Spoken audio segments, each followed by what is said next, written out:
What's going on, YouTube? This is your Melanated Warrior, Heru Heinous, and this is another installment of Facts Over Feelings. Leave your feelings at the door so we can get to the facts. And if you truly allow this to happen in this segment, this powerful segment, one thing that you will leave with is clarity, I guarantee you. Because we will adopt a new narrative, and this new narrative will free us from all of the confusion and hopefully go a long way into repairing the damage that has been done by this division, which has been a century-long curse. And that's where we're starting. We're not even going to go back far. We're going to go back to when they stepped on our land. And this segment in particular, as we know, we always try to use the energy of our ancestors in order to evoke the emotion that's needed to persuade or to inspire our people to higher levels of thought, to inspire them to higher levels of awareness. And one in particular that we will channel, because I have just been so emboldened by this spirit, would be the great Fred Hampton of the Illinois chapter of the Black Panther Party, because I am a revolutionary. And as Fred Hampton stated, you might be able to kill the freedom fighter, but you cannot kill freedom. You might be able to kill the revolutionary, but you cannot kill the revolution. And Heru Heinous would even go so far as to say, you might even be able to kill the truth seeker, but you cannot kill the truth. I am a revolutionary. And see, when you look at things through the lens of nature, which we have already said, don't things become a lot clearer to you? When we look at things through the natural matrix, things have become a lot clearer to us. And so when we look at things through another narrative, which would be this narrative to where we were warriors and not slaves, things will become immensely clear to you. I am a revolutionary. Because, see, we've already dismantled this idea that slavery was this all-encompassing and this pervasive, peculiar institution, as they like to call it, because we told you to put things in chronological order. We told you that the first census of these so-called Europeans was in 1791, where the largest so-called city was New York, and this colonial empire that they had at the time was overwhelmingly rural, or country, if you will. We told you that the largest population of these so-called Europeans in New York was 33,000, and the hub of the slavery empire was in South Carolina, and the largest so-called European population there was 13,000. No more than 18, if I remember correctly, but I am a revolutionary. We also told you about the proclamation line of 1763, where King George didn't even allow these so-called Europeans to even move west or tread into Indian territory. It was against the law. Okay? And we told you how the French owned the vast majority of the interior of the United States. So they said, but they were just in alliance with the Indians. Doesn't mean that they owned it, but this is the idea of the so-called European, that he owned whatever he had his dealings with. That even if he didn't own it, he knew that eventually he would, through being divisive and being manipulative and getting us to fight against each other like we have always done since they have gotten here. See, we have told you before that if you look at the slavery narrative and all, it doesn't make sense, because they say that poverty is the reason for this crime, this black on black crime. But we said that if the slavery narrative was true, then there should have been black on black crime during slavery. But if you take the narrative of the fact that we were warriors, it explains why black people have so much hatred toward each other. Because they put tribe against tribe, and we have been warring with each other ever since. I am a revolutionary. So this is what you have to understand in order to make this clear. I'll give another example. I'll tell you that when we are black people, so many people object to it, but they always look at it through the lens of a political construct, or we're not a color, and then through law says that if you're black, you don't mean this and that, as if you can mean anything to these crackers anyways. But then I said that when you look at it through the lens of physics, or through chemistry, you understand that black is a power that allows you to absorb a greater power called the sun. And its manifestation is known as something called electricity, which comes from the electromagnetic spectrum, because you are power. And now I am speaking truth to power. Am I not? Because I am a revolutionary. But then Joe Biden can say during the election process, the presidential election or selection, that if you didn't vote for him, you were not black. And then did black people come up and say, oh, I'm not black to begin with? No, they didn't say that. No, they'd rather argue with the tribe member. But they said that, oh, well, I'm black. I do this. How can he sit up here and deny my culture if I don't vote for him? Oh, I thought you wasn't black. But when Heru says it, you have all these objections. You raise all these criticisms. The curse is real, is it not? So this is the case. I told you before, and I will always say this. I will say that there is no such thing as a Blanco scientist. Science is the art of knowing, and these Blancos don't know shit because their intellect is rooted in arrogance. Prime example. We just got through with putting up that segment talking about that Black Friday having anything to do with race. And then you had this arrogant canine go in the comment section and said, well, if you do your research, you would know that the red hat was indicating that, oh, that's when they made losses or had losses, and then that the black hat indicated that that's when they were in the profits. So do your research. But then if the K9 had actually listened to the segment, he would have known that we went over that information already. But in their arrogance, which is the root of their intellect, which means you could just make up shit. It doesn't have to be true. It just means that they have to believe it. Once again, it doesn't have to be true. It just means that they have to believe it. How many times have you seen movies where they've made a Blanco child intelligent because he can recite some Star Wars movie, some fake shit? And it's like, oh, he's a nerd because he likes Star Wars. He's a nerd because he has his head full of some fake shit, some shit that never actually occurred. But that is the root of their intelligence. There is no such thing as a Blanco scientist. So once again, I'm telling you, I mean no disrespect to my melanated gods and goddesses when you refer Blanco scientists to my channel. Maybe they are vindicating what is being said, but I don't need vindication for them. I don't need to be made authentic by them. I don't need to be made legitimate by them, because there is no such thing as a Blanco scientist, because there is no such thing as Blanco science. Physical science, the earth science, the health science, political science is all made up. I am a revolutionary.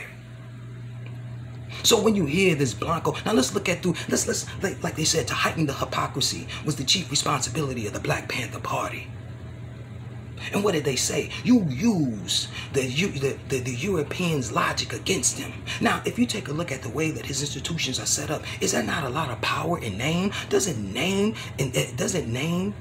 signify ownership? So if you had a car, and when they asked whose name was the car in, whose name is the insurance in, if you went to court to battle for a house, they would ask whose name is the house in, because it would declare ownership.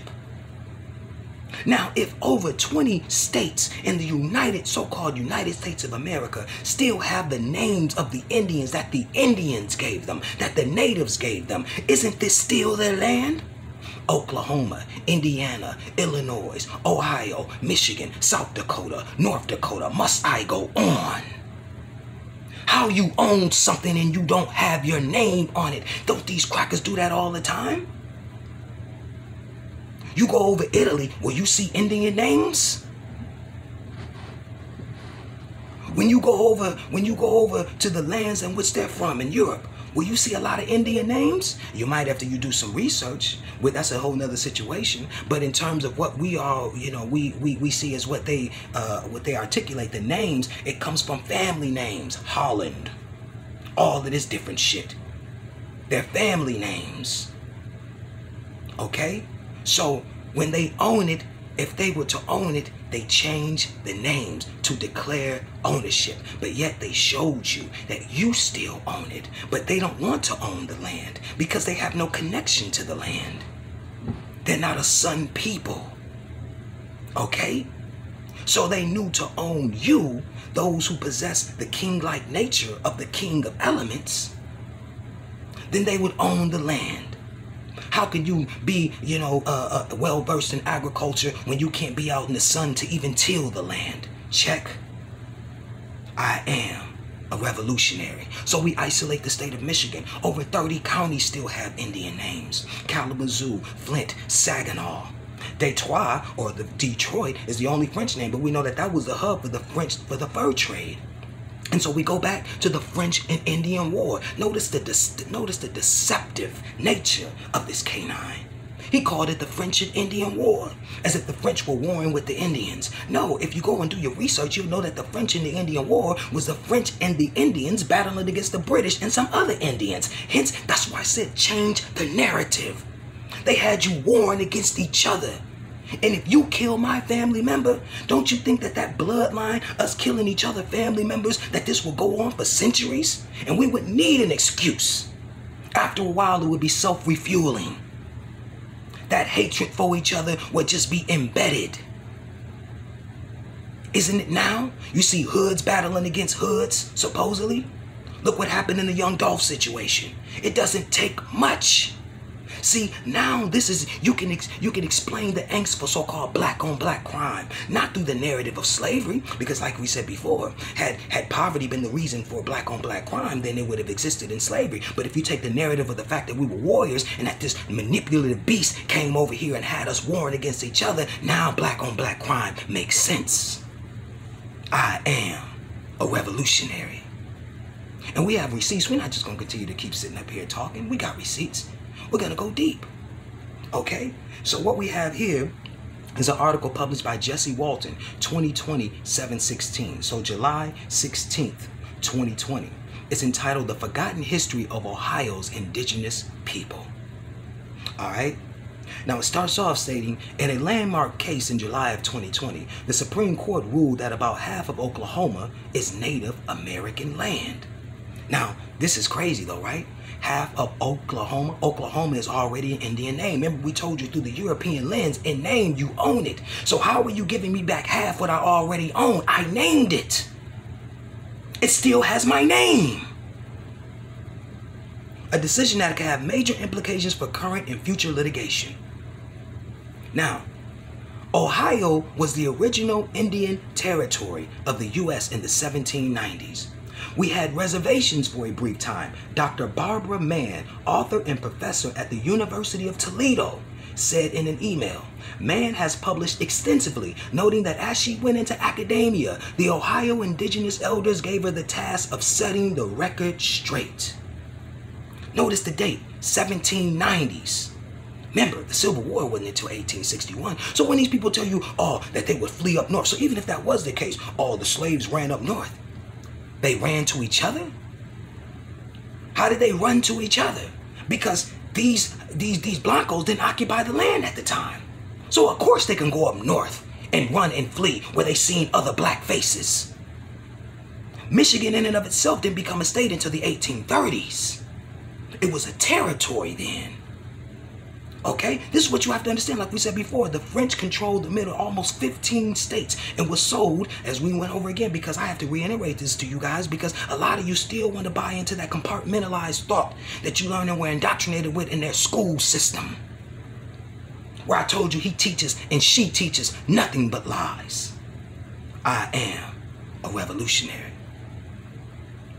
And this is the most important, gift that you are going to be given from this article. And I want you to internalize this. I want this to register. Quoting Dr. Mann, a tremendous number of indigenous people remained in Ohio after removal. Another thing little known by the general public is that people flatly refused to go west, Dr. Mann said. The government simply declared those people no longer Indian. So instead of acknowledging, they said, well, we're not going to consider you Indian. So what did you think they considered them? Now you're black. Now you're African American. Pick and choose whatever you want. As I said, I am a revolutionary. So see how they change up the narrative, because they want you to believe that you were slaves, because this is ultimately where they want you. They say, notice that the drive for these Blancos is to so-called put you back in slavery. You were never there in the first place. And you think for one odd second the way they treat you now, if you were ever a slave, they would have ever let you go? I am a revolutionary. This is very important. This is powerful. This is something that is always conveniently overlooked, yet the data and the information is already there. We have, and then they said that the statue has now been torn down, but the YWCA, a group of white women, had paid for the statue to be erected, and the statue was built by Alfonso Ionelli, and it was a statue of an Indian bowing down to a white settler in front of their court system, okay, in the city of Kalamazoo, all right? So this is important for you to understand that if they had owned it, if they wanted to proclaim ownership through the way that Europeans conduct themselves through their institutional frameworks, they would have changed the name in order to declare ownership. But what did they do? They kept your name that you gave it. Because they're showing you, when you see Kalamazoo Police or Saginaw Police or Miami Police, they are literally saying that they are policing the tribes that still exist. I am a revolutionary.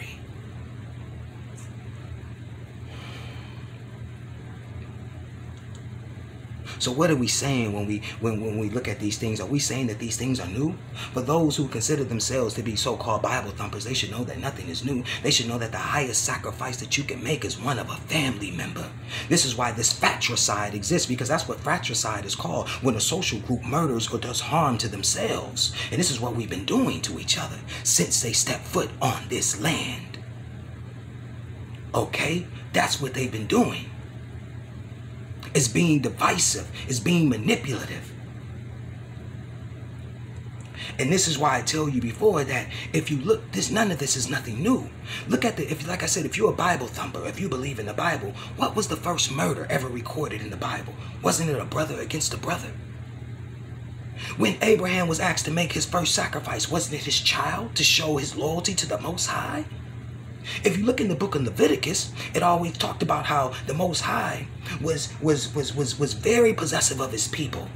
In that, the Most High, because I'm articulated, that's how they articulated, but you all know how I see the Most High, so let's not go there. But I'm saying let's look at it through the lens of, Europeans for a second, and you have adopted this thinking. So the Most High had stated that what? If you were to give a child, or if you were to make a sacrifice to the god Molech or the god Baal, which is stated all throughout the book of Leviticus, that you would be put to death, because no one was entitled to that sacrifice besides the Most High. That's why, and if the Most High didn't allow sacrifices, you to sacrifice your child to them, then he wouldn't have asked Abraham to sacrifice his firstborn. Check.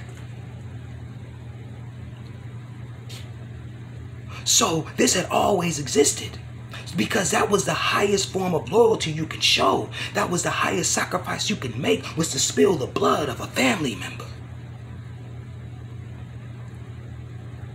And so that was prevalent all throughout the Bible. Because the Bible, as it is set up, let's go back for a second. It is the Tanakh, or TNK, which is an acronym. The vowels were added. So let's go back even further. We're going to piggyback off of that, and we're going to lead ourselves right back to the final point.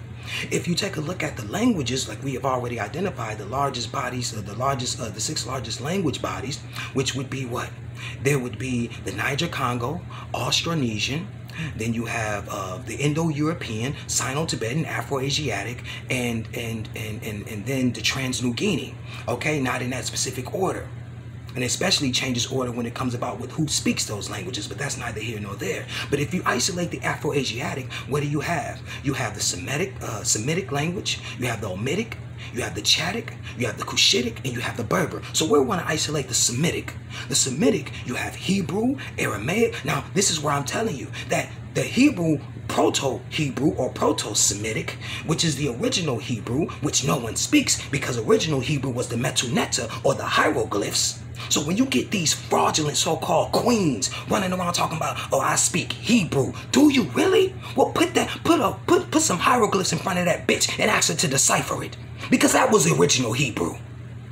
You see how you being misled by these arrogant individuals? Because arrogance is rooted in European outlooks, not ours. Only truth. So we go back to the Bible, and to show you that the Tanakh, which is the Torah, the Nevi'im, and the Ketuvim. That's what Tanakh is the acronym for. TNK. They put the vowels in there because original Hebrew had no vowels in it. That's why the Tanakh, the authoritative version of the Tanakh, the 24 books, which is put into the 39 books you know is your Bible. Okay, the original Tanakh was called the authoritative Tanakh, is the Masoretic text. These Masoretic Jews in the 11th century said, this is what we're going to do. We don't know who spoke the original Hebrew, and we don't really know what it is, but we're going to add some vowels in there so that we can figure out what it is. Okay? That's why you call your God Yahweh. But the actual tablets that Moses came down with from Mount Sinai was what they termed as the Tetragrammaton. YHWH. And then they added vowels in there to get you Yahweh, because God's name supposedly wasn't too holy to even be pronounced. Hence again, that original Hebrew was not even spoken. We were a telepathic people, but that's a story for other days. But the point that I'm making to you is that when you take a look at the Torah and when you take a look at the Nevi'im, the Nevi'im and the Ketuvim, these three branches of the Tanakh, you notice that in the Nevi'im, or the law, okay, it showed you that in the law, especially in the book of Leviticus, that we were to abstain from making these sort of sacrifices to their false gods, because the highest sacrifice that you can make was one of a family member. So they knew that in order to get that ritualistic blood flow going, to get their gods more powerful, they would have to come to our land and divide us, have us fighting one over one another. And they would in turn get the biggest sacrifice that they could muster, and that is us spilling the blood of one another. How much did it take for individuals in Memphis to spill the blood of each other once young Dolph was dead? All they do is capitalize off of something that they have been doing for centuries since they got here. They have never controlled the land. If they controlled the land, they would have changed the name. I am a revolutionary. See, I say it again. You can kill a revolutionary, but you cannot kill the revolution. You can kill the truth seeker, but you cannot kill the truth. There is no such thing as a Blanco scientist. None of you canines can hold a candle to the sun of the sun. I am a revolutionary. And see, some of you nigger and Negroes will come on my channel and say, well, come to me when the revolution kicks off. I'm ready. Are you ready, nigga? Are you think you ready, nigga? So if I was to come to you and I was to say, and because remember, if the grid goes down, there's no electronics. Nothing works. So if I was to come to you and say, meet me at 42 degrees latitude, negative 85 degrees longitude, could you meet me there? Could you use the compass rose and put a compass and then understand the difference between magnetic north and geographical north? Because geographical north is seen as true north. So you would have to then compute the 11.5 degree difference in order to make sure that you have an accurate understanding of where you need to go. So do you know how to read a compass? If I needed you to meet me somewhere. Now we have Spanish correspondents. We have brothers and sisters that speak Spanish in my group on the FOF squad, because the FOF squad is real. So if they were to come to you and to relay some information to you in Spanish, could you understand them? If we sent you with 2 days rations and we expected you to be gone for a week, would you be able to survive and come back to us?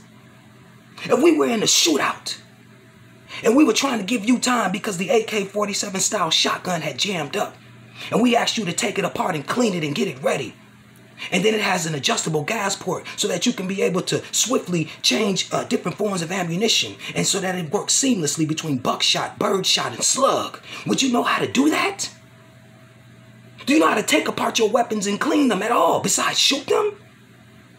Do you know how to triangulate your position? I am a revolutionary. Who the fuck do you niggas think you talking to? The only thing that you would be is cannon fodder.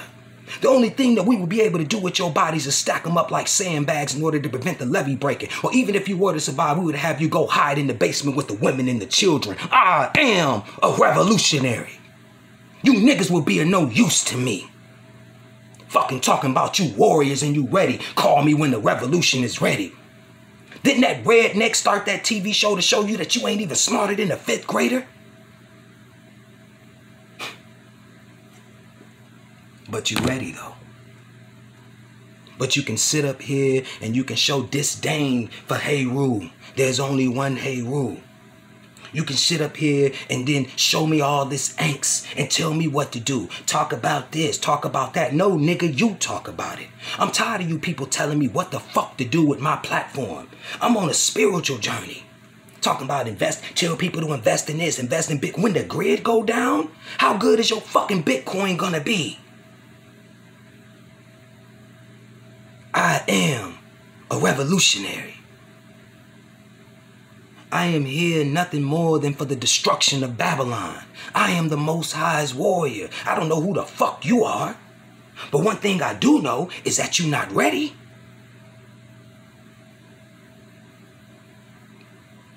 Because one thing you have to know about Mother Earth, she is great. I told you who the Most High is. You associate this with the motherland, the mothership, Mother Earth. And ain't you learned, playboy, that hell have no fury like a woman scorned? I am a revolutionary. Don't come to me, even on the scientific level. Do you know that the workhorse inside of a cell is called the mitochondria? Do you know that that's what the woman passes on to you during birth? Do you know that without the mitochondria in the cell couldn't create any energy? So even as you think that you are doing things on your own, the woman had gave you energy inside the cell so that you can keep walking and talking and creating for yourself. I am a revolutionary. You might be able to kill a revolutionary, but you cannot kill the revolution. You might be able to kill the freedom fighter, but you cannot kill freedom. You might be able to kill the truth seeker, but you cannot kill the truth. And there is no such thing as a Blanco scientist. So what I'm saying to you after this, the narrative that we were warriors makes more sense.